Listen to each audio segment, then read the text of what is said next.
बहू, तुमने सब्जी में अजवाइन क्यों डाल दिया? तुम जानती हो ना, मुझे इससे एलर्जी होती है। माफ कर दीजिए मम्मी जी, मुझे तो पता ही नहीं था। निधि, जल्दी से जाकर मम्मी के लिए पानी लेकर आओ। अरे नहीं नहीं जीजू, आंटी जी की एलर्जी पानी से नहीं बल्कि शहद से दूर हो जाएगी। 1 मिनट रुकिए। अंजलि दौड़ कर जाती है और शहद लेकर आती है। लेकिन तुम्हें इसके बारे में कैसे पता? बस ऐसे ही। आंटी जी ये लीजिए, जल्दी से 1 चम्मच शहद खा लीजिए। अब देखिए थोड़ी देर में आप ठीक हो जाएंगी। तुमने तो एक बार फिर से मम्मी जी की जान बचा ली अंजलि, वरना मैंने तो आज बहुत बड़ी गलती कर दी थी। थैंक यू अंजलि बेटा, तुम तो वाकई में बहुत अच्छी लड़की हो।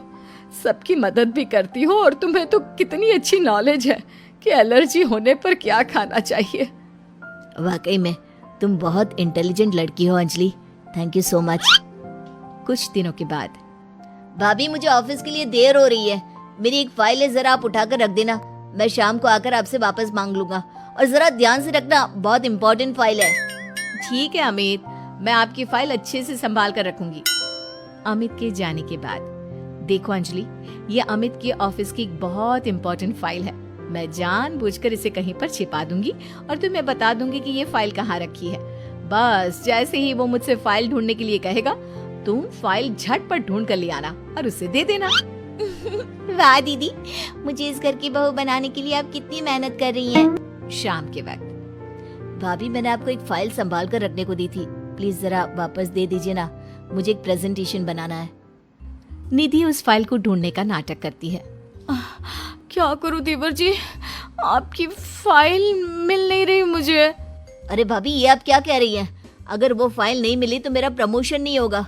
बहुत इंपॉर्टेंट फाइल है। अमित, ये रही तुम्हारी फाइल। दीदी ने ऐसे ही बैठक में छोड़ दी थी और वो काम करने वाली आती है ना, वो इसे उठाकर डस्टबिन में डालने वाली थी।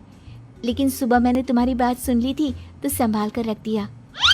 अंजलि, मैं कैसे तुम्हारा शुक्रिया अदा करूं? तुम जानती नहीं तुमने मेरे लिए आज क्या किया है। अगर ये फाइल खो जाती ना तो मेरा बहुत बड़ा नुकसान हो जाता। देवर जी, मैं तो आपसे पहले से कह रही थी, मेरी बहन अंजलि बहुत अच्छी है। वाकई में बहुत समझदार और इंटेलिजेंट लड़की हो तुम। हमारे फैमिली के लिए कितना कुछ कर रही हो। पहले मम्मी को बचा लिया और आज मेरी फाइल। अगले दिन, मुझे लगता है कि अमित भी अंजलि को धीरे धीरे पसंद करने लगा है। तुमने फिर से वही कहानी कहना शुरू कर दिया। मैंने कहा ना, अंजलि की शादी अमित से हम नहीं करवाना चाहते। देखो बेटा, तुम्हारी बहन बहुत अच्छी है, लेकिन फिर भी मैं अमित के लिए किसी दूसरे घर की लड़की लाना चाहती हूँ। एक ही घर की 2 लड़कियां मुझे अपनी बहू बनाकर नहीं लानी। मम्मी जी, मेरी बहन ने आपके लिए इतना कुछ किया और फिर भी आप उसके साथ ऐसा कर रही हैं। तुम गलत समझ रही हो निधि। ये बात तो हम लोगों ने तुम्हें पहले ही कह दी थी। तुम्हारी कोशिशें बेकार है। ऐसा कुछ नहीं होने वाला निधि।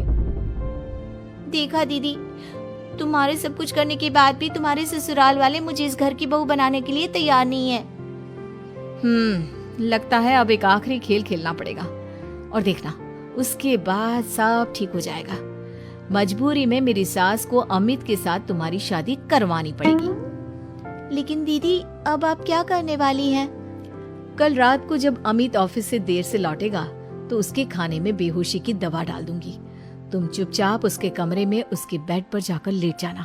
कुछ करने की जरूरत नहीं है, बाकी का सारा काम मैं संभालूंगी। निधि और अंजलि मिलकर अमित को फंसाने का प्लान बनाते हैं।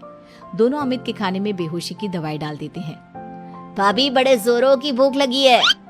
दीदी तो सो गई है, आपके लिए खाना मैं लगा देती हूँ। हाँ हाँ बिल्कुल। वैसे रात काफी हो गई है, तुम सोई क्यों नहीं? मैं तुम्हारा इंतजार कर रही थी। सोचा तुम ऑफिस से लौट कर आओगी, खाना कौन देगा, बस इसीलिए। तुम कितनी अच्छी हो अंजलि, सबका कितना ख्याल रखती हो। थोड़ी देर के बाद खाना खाकर अमित गहरी नींद में सो जाता है और अपने प्लान के हिसाब से अंजलि उसके पास जाकर लेट जाती है। अगली सुबह, मम्मी जी ये देखिए, अमित मेरी बहन अंजलि से कितना प्यार करता है और कल रात को तो उन दोनों के बीच